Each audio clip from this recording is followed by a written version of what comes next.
Alison Sanders, the former DPP for England. Now I've said former because the foolishness that occurred in her office caused the public to lose confidence in her. So let's consider what happened over there with what's currently happening over here. The role of the prosecution isn't to win cases, but to achieve justice.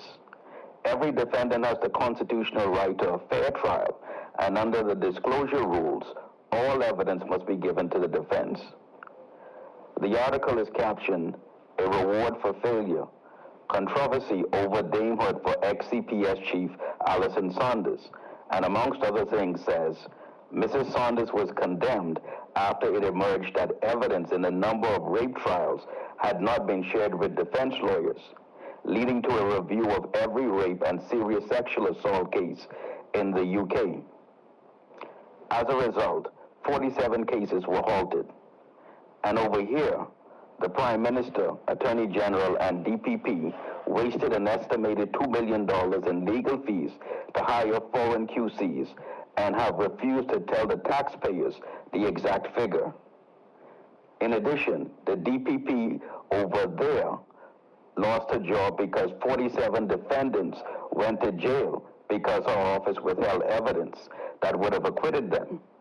And over here, the DPP's office tainted evidence in one case where phone records were intentionally altered, and in another case where they knew of collusion between the prosecution's main witnesses. Over there, 47 subsequent lawsuits, and over here, 2 subsequent lawsuits, and in each case because of prosecutorial misconduct. Now, of wasting the taxpayers' money on unwinnable cases, fixing evidence, and hiring foreigners, although Bahamians are qualified to do the job, isn't bad enough. The Prime Minister, Attorney General, and DPP have made it even worse since they've continued to hold down Bahamians at the expense of foreigners.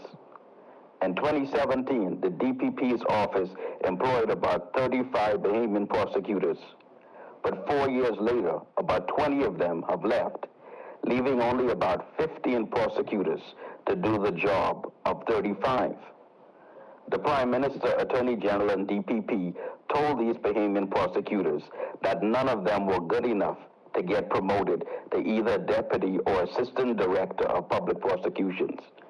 They then go on and hire 2 unqualified foreigners who have never prosecuted any cases in the 2 years that they've been here, since they cannot satisfy the requirements to get called to the Bahamas Bar.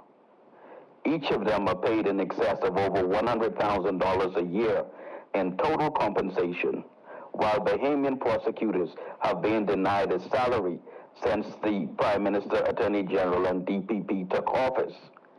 These overlooked, overworked, and unpaid Bahamian prosecutors cannot speak publicly for themselves, but the mass exodus will continue if the Prime Minister, Attorney General, and DPP renew the contracts of these unqualified foreigners over qualified Bahamian prosecutors.